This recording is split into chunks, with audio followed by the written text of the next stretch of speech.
Wis padat, sempit pisan ya. Sudah padat, lubangnya ngepres. Nah, itu teman-teman. Itu resiko, itu kecepit jemblongan saya ini. Assalamualaikum warahmatullahi wabarakatuh teman-teman. Hari ini kita ada pekerjaan ini setelah membersihkan endapan lumpur sumur bornya, kita ganti dengan pompa yang baru. Ini pelanggan kemarin mencari yang 260 seperti apa yang saya sarankan, tidak ada. Yang ada 268. Kita unboxing dan review sedikit pompa Shimizu PC268BIT. Dalam satu pembelian nanti ada 2 dus teman-teman. Yang dus pertama adalah pompa dan perlengkapannya. Dus yang kedua adalah pressure tank 19 liter. Yang di dalam dus ada pompa dan ini perlengkapannya seperti di gambar ini teman-teman. Jet, pressure switch, pressure gauge, dan T, juga kabel dan saringan. Di dalam dus yang kecil ini teman-teman juga ada petunjuk instalasi pressure switch atau otomatisnya dari pompa air ini. Dalam boxnya ada ini, mata jetnya sudah pakai Thyssen klepnya bawaan. Ini pressure switchnya. Ini ada Venturi, pressure gauge, T, saringan dan kabel. Inilah yang disebut pompa teman-teman ya. Jadi ini ada motor penggerak dan ini adalah pompa. Jadi ini hanya 2 sistem. Yang satu sistem adalah pelambing perpipaan yang hubungannya nanti juga dengan jet, saringan, Thyssen klep. Ketika kita membeli pompa berarti kita mendapat 2 sistem ini. Yang satu sistem kita harus pasang sendiri. Jadi teman-teman, satu sistem satu kesatuan. Jadi kalau trouble tidak bisa kita hanya sekedar mengganti pompa dan mesinnya saja. Kalau pompanya menyala maksudnya terus airnya tidak mengalir. Karena ada satu sistem lagi yaitu sistem plumbing. Ini ada kartu garansinya di sini, diselipkan di ssini. Seperti ini speknya teman-teman. Shimizu PC268BIT. Pompa air listrik otomatis sumur dalam. Tegangan 1x220 volt, 50 Hz. Kapasitor itu tertera teman-teman 30 mikro. Garis miring 300 volt. Itu adalah RPM 2900 rotasi per menit. H total 42 sampai 24. Head meter 42 sampai 24. Pressure switch on di 1,4 kg Fos per cm persegi. Off di 2,8 kg Fos per cm persegi. Pipa hisap 32 mili atau 1/4. Pipa tekan adalah 25 mili atau 1 in. Pipa dorong ini kadang bikin bingung teman-teman. Ini biasanya disebut pipa discharge ya. Pipa tekan itu pipa pressure, yaitu biasanya dorong dari pressure jadi satu. Di pipa dorong ini bukan pipa yang ke dalam sumur ya teman. Ini pipa keluaran. Yang pipa tekan itu yang ke dalam sumur, jadi pressure pipa. Quantity itu adalah kapasitas, debitnya adalah 10 sampai 31. Nah, ini hubungannya dengan di head teman-teman. Jadi kalau headnya semakin besar ya debitnya turun. Head 42 debitnya 10. Head 24 debitnya 31. Perbedaan yang paling mencolok dari Shimizu 268 ini dengan 260 adalah di bodi motor. Jadi ini tidak pakai sirip-sirip ya teman-teman, polos. Jadi kalau yang seperti ini pastinya mengandalkan memang yang pertama adalah kipas internal, itu lebih penting. Jadi pompa Japanese style itu tidak ada yang sirip-sirip ini. Tetapi kenapa juga aman? Ya karena bodinya ini biasanya aluminium atau bahan yang mudah mengeluarkan panas, sehingga cukup dihembus bagian luar ini. Bahkan yang Japanese style itu tidak ada ini teman-teman, kipas eksternalnya, hanya di dalam. Tapi kenapa awet? Ya karena sebenarnya yang perlu didinginkan itu gulungannya, bukan bodinya. Bagian luarnya memang panas ya, pompa Japanese style itu, tapi gulungannya dingin. Nah, tentunya lebih bagus lagi kalau ini, dan tentunya lebih bagus lagi kalau ini bersirip-sirip, terus bahannya dari aluminium, ada kipas eksternal, ada kipas internal.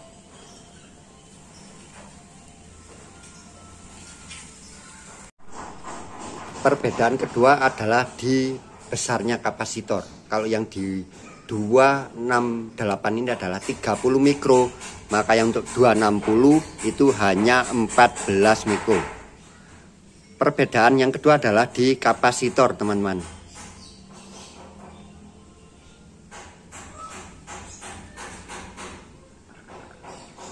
Untuk kapasitor 268 ini memakai 30 mikro, sedangkan yang kapasitor untuk Shimizu 260 memakai 14 mikrofarad.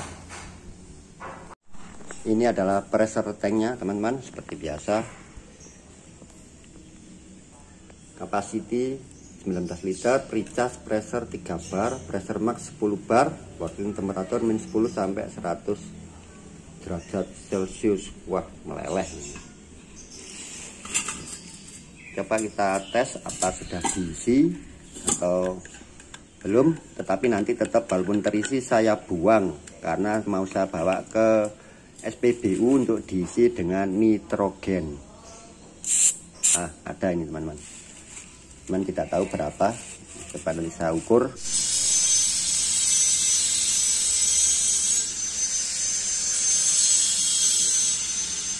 Mohon maaf teman-teman ya jika suara berisik bising, karena banyak ini tukang sedang mengerjakan renovasi rumah.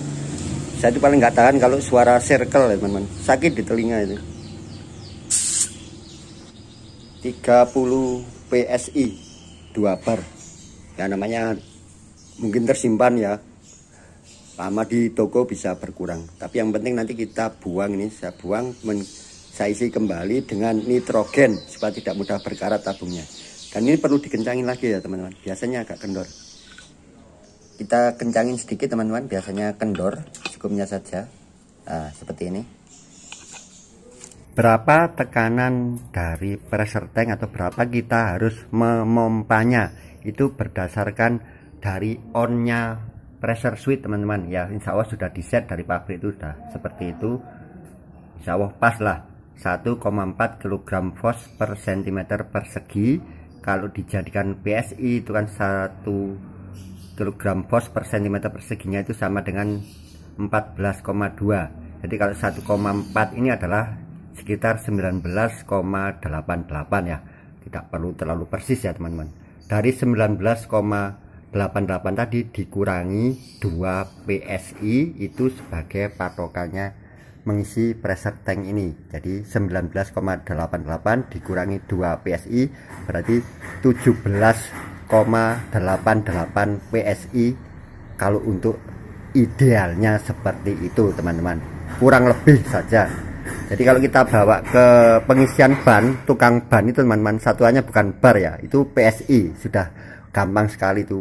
Yang sering dipakai itu satuannya adalah PSI. Jadi nanti kita isi ini dengan 17,88 PSI idealnya. Plug seperempat ini teman-teman disimpan, ada gunanya itu nanti. 17 buat sumbat-sumbat AVC itu bisa saya pakai teman-teman, sering saya gunakan. Selama kita menyetel atau apapun teman-teman, sebelum sampai di tempat di sumurnya yang mau dipasang, ini jangan dilepas ya sumbat-sumbat ini teman-teman. Itu yang sering sepele tapi bisa jadi kita lalai ada kotoran masuk. Di seal tip secukupnya, kemudian ini bisa memakai kunci 14 teman-teman. Nanti posisinya sebelum keras atau kencang itu di posisi atas seperti ini teman-teman. Untuk apa? Ya memudahkan masang kabel. Jadi jangan di posisi akhirnya memasangnya ini lebih mudah karena dari atas. Pemasangan kabel seperti ini teman-teman.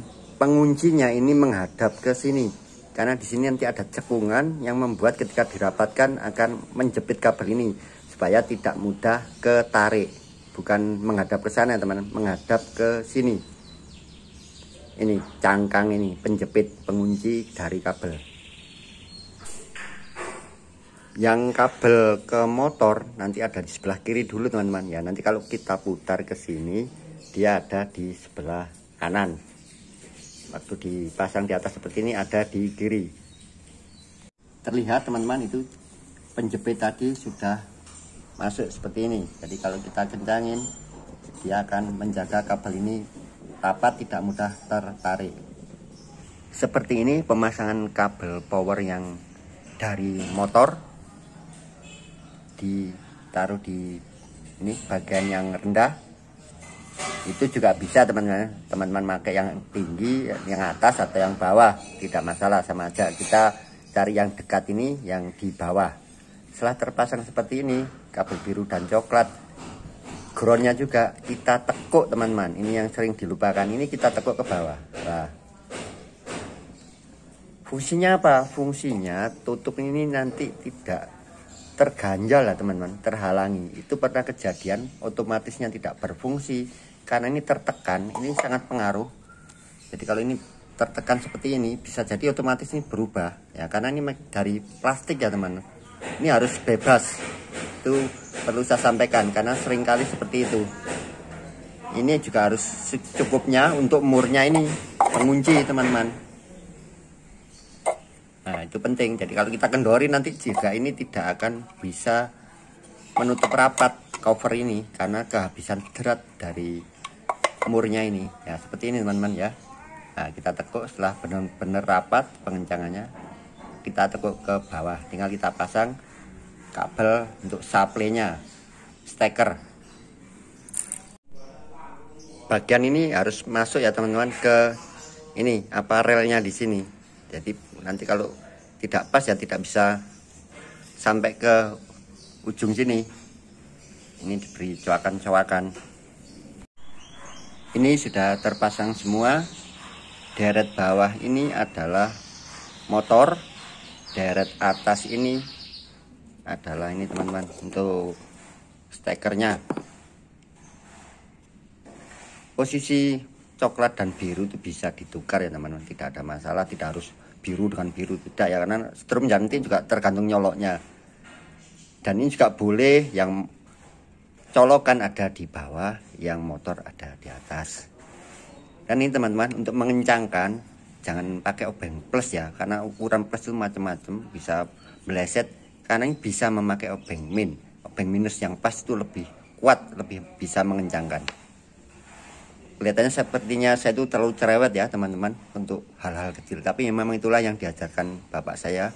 Hal-hal seperti itu kadang terlupakan dan di belakang hari bisa menjadi kendala.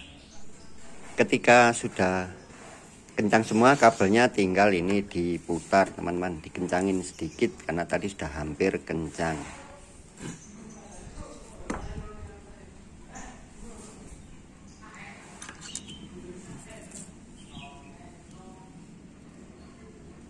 Inilah hasil akhirnya.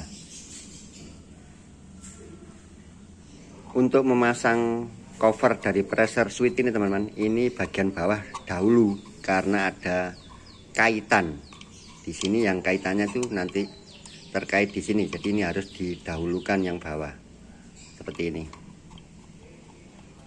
ya, tinggal di skrup secukupnya saja. Semua lubang-lubang itu baru saya buka setelah sudah siap yang mau dipasang. Sepele tetapi sangat membantu mencegah dari kemasukan kotoran. Sudah kita siltip, tinggal pasang.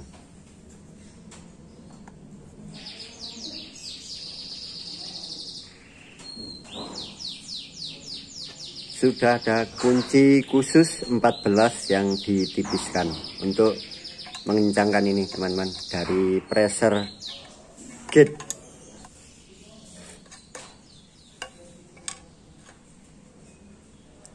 kita arahkan sesuai kebutuhan. Sudah kita rakit bagian pompa yang di atas ini teman-teman, tinggal kita pasangkan dengan perpipaannya.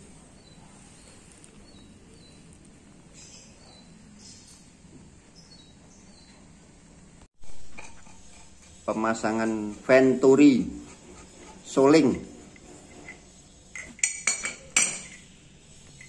kita cek sedikit saja teman-teman. Itu ada o-ringnya di tusen klep itu, kalau sudah rapat ya sudah,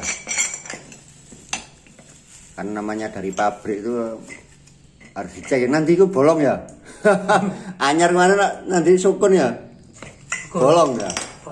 Nah, itu teman-teman, jadi harus dicek karena bisa jadi meskipun baru cacat. Untung belum kita pasang itu.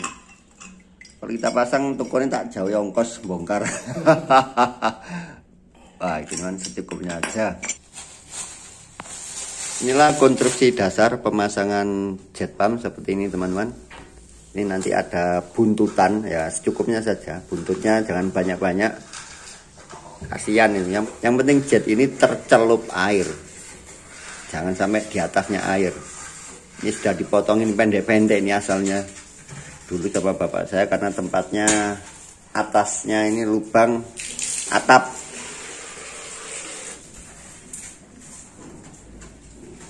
Inilah kunci kesuksesan memasang teman-teman. Ya, ada sumbat di sini. Itu poin paling penting kegagalan dari memasang jet pump itu di sini. Di sumbat ini lebih aman. Ini bapak saya udah pakai teknik baru ini. Yang mil ada di bawah, jadi shock drat luarnya malah di bawah. Kenapa? Ini karena lubang sumurnya itu nyantol-nyantol. Jadi kalau di model ini, kalau waktu mengangkat itu aman teman-teman. Kalau menurunkan kan biasa aja, kita cari-cari nggak masalah. Kalau pas membongkar itu, kalau yang model biasa, yang atasnya laki, bawahnya perempuan, itu bisa nyantol-nyantol. Kalau ini bener ini cara mengatasi kalau lubangnya sudah nggak beraturan, pakai ini. Yang male ada di bawah, female ada di atas. Yang paling penting lagi ini, disumbat.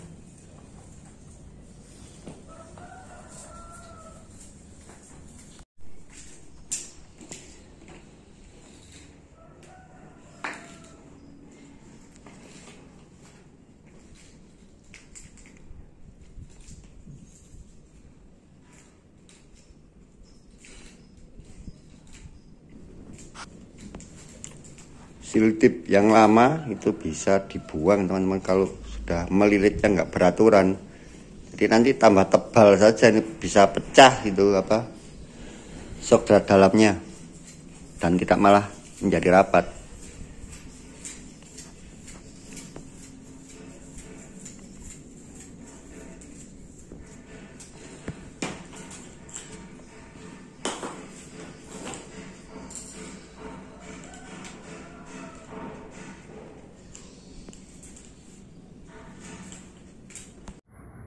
Jangan lupa, inilah alat canggih punya saya yang selalu saya bawa untuk memasang jet pump. Alat ukur kedalaman sumur dan kedalaman permukaan air. Alhamdulillah mengalir. Ini kita coba pakai pompa lama dulu ya, karena cuma kapasitornya saja ini teman-teman. Nanti kalau sudah jernih kita pakai yang baru. Ternyata memang ya nggak kotor banget, karena sudah kita jemblongin pakai dilerem. Dilerem itu maksudnya jemblongan itu berhenti setelah sampai dasar, setelah dikocok-kocok, didiamkan. Nah itu endapan yang paling halus pun akan mengendap di jemblongan. Jadi nggak langsung diangkat kalau sudah menjemblongi yang di tahap akhir. Dilerem, diendapkan. Ya langsung udah termasuk jernih udah. Sangat aman. Jawa sumbernya ternyata ya cukup ini. Nanti kalau saya dalamkan bisa jadi nggak bisa dipakai malah.